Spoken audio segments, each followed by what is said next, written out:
On the first series, the thing I remember really clearly is the time and the passion that was spent over the script, the detail, every tiny detail, cabbage versus cauliflower, what's funnier, the name of Baldric, the name of Edmund, plus the scale of it, never being frightened of something massively ambitious, never being frightened to turn around and set the whole production upside down, everybody having to change everything because they thought they could find something better and funnier.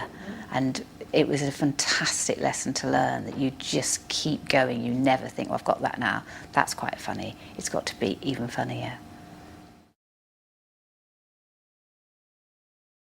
Witch smeller pursuivant with Frank Finlay. I made a terrible mistake that night on that, and it was a Friday night, and one of my other responsibilities was clearing up afterwards and making sure everyone had gone.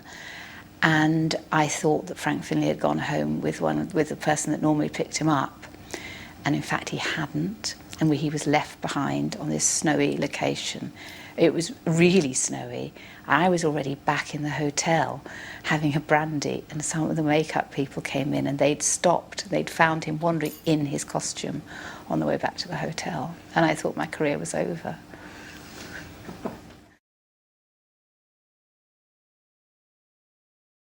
Rowan just inhabited the character, and Rowan became Edmund Blackadder, so that I went to riding lessons. I took him when he was learning to ride, and you could see him becoming Edmund, just learning how to think like Edmund.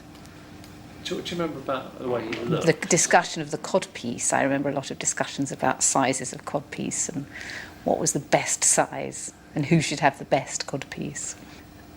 Rowan was incredibly focused, really knowing exactly what he needed, scrupulously polite, and busy thinking, busy doing his work, not demanding attention, just getting on with his work, really.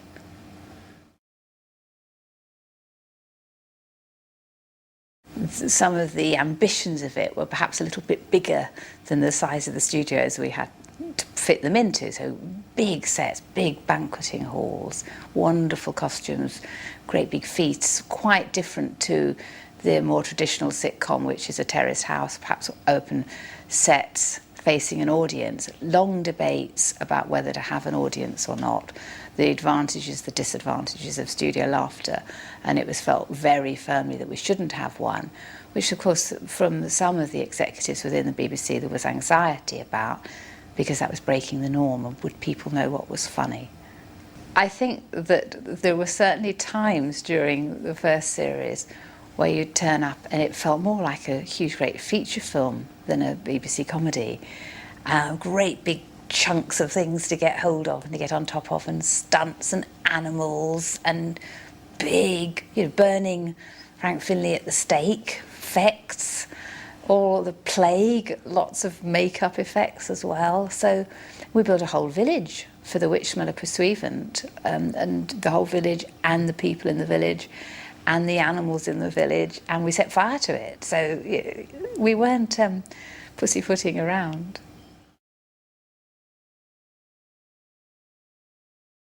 As the AFM, I was lower down the rungs, and the way I used to work was to try and anticipate what Richard or John or Rowan might want next, and try and be prepared. But it was impossible. And there was one night when we were tucked up in our little hotel in Alnwick, and about 3 a.m, under the door came a little note saying, "Dearest Hilly Billy, please could we have 20 black Jacob sheep on location tomorrow morning?